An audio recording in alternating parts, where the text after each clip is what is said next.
Ryan here, aka Mac, and welcome. Star Citizen Alpha 4.3.2 has seen quite a few new patches over the last week, so let us catch up with what's new in this upcoming patch. As always, a huge thank you to all of my patrons and channel members. Thank you all so much for the support. I cannot do this without you guys. Also, the TOBII Eye Tracker 5 is back on sale in celebration of CitizenCon, where you can get 15% off. Using the link will take you to that deal while also providing my channel with a direct kickback, helping to support my work. So a huge thank you to all of you who has done so already. It is much appreciated, guys. So, Star Citizen Alpha 4.3.2 has been making its way nicely on the PTU, with it becoming available to all backers around the 3rd of this month. It also brings with it a lot of changes to various aspects, as we saw recently with the previous patch updating many mechanics with structural salvage. Specifically, there is still a lot more to come with scraping and siphoning of gases and liquids and so on later down the line, but getting structural salvage more in line for when crafting comes along. Plus, there has been a lot of balancing and other content as well, so let us take a look at everything that has changed since my last video. Firstly, let us check out more recent updates to salvaging. In the most recent patch, they have actually made adjustments and quality of life updates to the Reclaimer's rear cargo elevator. Finally, this isn't a huge refactor, but smaller changes that just make it much more user-friendly and less infuriating to use. Firstly, they have added a cargo grid to the lift, where you can clamp boxes to it. This is currently not working on the PTU, although I'm sure they will have that fixed soon. So yeah, effectively you can clamp the boxes on, so when it opens, you will be able to access them much easier than them just being strewn everywhere. They have also increased the animation length to make the lift go down further, which I am very happy about, as it was a nightmare trying to get those 8 SEU boxes to fit through. And they have moved the interaction point to be reachable by the player when cargo is loaded on it. Now, from what I have been told from people in my org testing this stuff, thank you very much for your feedback, by the way, the boxes are now much easier to get out, although it was just tested with 1 SEU boxes, but I'm sure with 8 SEU boxes, it'll handle much easier as well, as they won't be getting caught between the ship chassis and the lift bottom. I have also been told that there is loads of room for even 16 SEU boxes, and the multi-tool tractor beam can actually reach them from the ground when the elevator has been extended, so no longer waiting for them to just squeeze through the gap and fall from a height. You can actually reach them with a multi-tool tractor beam, let alone any other tractor beam. So all in all, a much needed quality of life update that will hopefully make these changes with having to go to refineries much easier with the Reclaimer and no longer as irritating. Now, another change for salvage are the prices, and kind of as expected, the price of RMC has been reduced with the price of CM increasing. And although there are fluctuations from place to place, even in the PTU, the values are generally around 5,000 Alpha UEC for RMC, and now 8,000 for construction materials.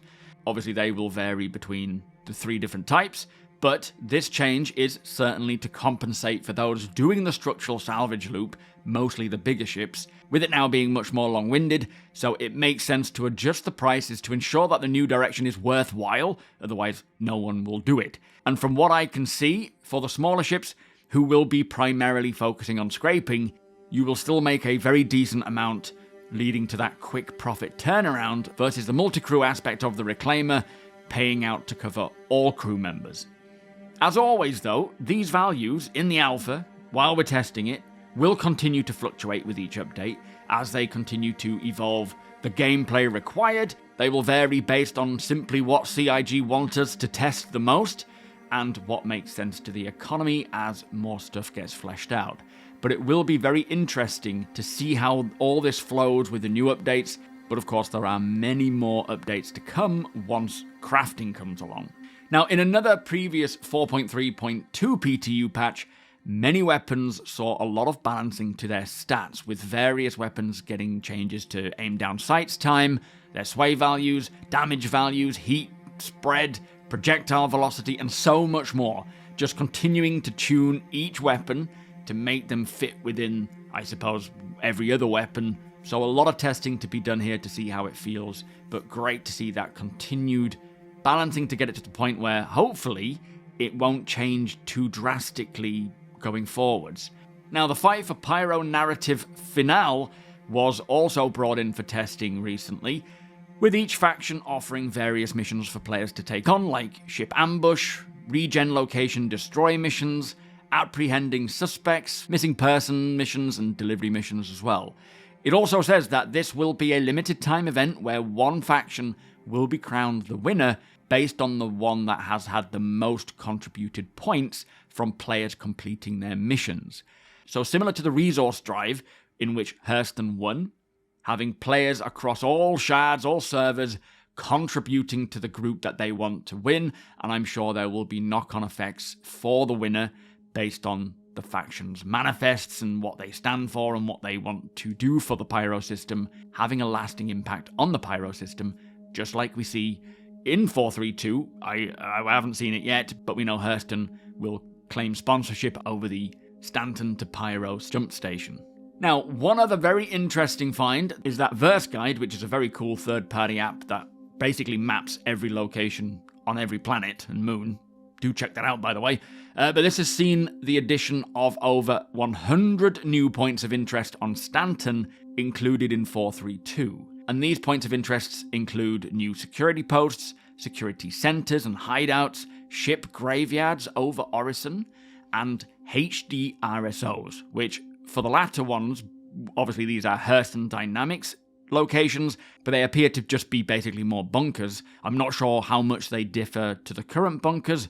They might be the ones with these medical beds inside, and potentially some of these could be used for the Fight for Pyro missions, although I'm not certain about that, as they are clearly not in Pyro.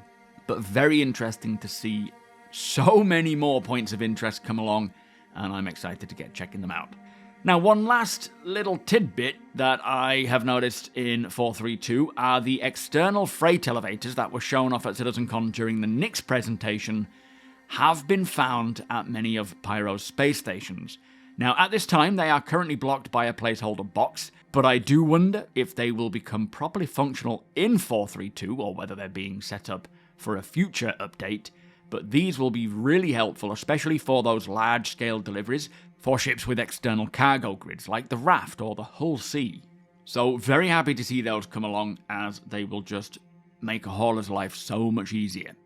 Also, I am sure you are all pretty much aware at this point that the new patch is bringing a new creature called the Yormandi, which is a little bit like a sandworm, but more like a snake. I'm assuming, and I'm hoping, that this isn't a sandworm variant, but the reason why they've brought a snake-like creature in is because it uses the same template or the same foundation as a sandworm, so they can get this kind of creature in quite quick. It also brings the final narrative content for the ASD facilities, which I believe are kind of linked. So already there are plenty of new updates and additions to 432 before we've even really seen the current known features, like the AI turrets, which must be actually coming in this time, as they teased an image of them for last week's email sneak peek. Now, I am sure we will see even more to come, and plenty more bug fixes and quality of life updates for 432. It is shaping up very nicely and releasing to live, I think, around CitizenCon, so around the 11th. So do let me know your thoughts on this patch. But that is it for this video. If you do enjoy my videos, please do consider subscribing and helping the channel to grow. Also, do come and hang out with us over at twitch.tv/SuperMacBrother, or watch us live here on YouTube. We are doing another assault on the Hathor location, trying to get as much of those gems as possible. As an org, it is going to be very organized, controlled, and hopefully without a hitch. But the other day we did some really cool Daymar rally practice, as hopefully we will be entering a team this year, an SMB team, but I will also be trying to capture as much of the event today as a cameraman, more than anything, seeing what we can do flying around the location and capturing some cool footage. And you are all more than welcome to come and watch or ask your questions about Star Citizen. It is a great place to ask, as I can answer much easier than in YouTube comments. Also, be sure to hit that thumbs up if you don't mind it. It does help the channel. Tick the notification bell if you'd like to be notified when my videos go live. Again, a huge thank you to my patrons and channel members. Thank you for your support. Thank you for watching, and I'll see you in the next one.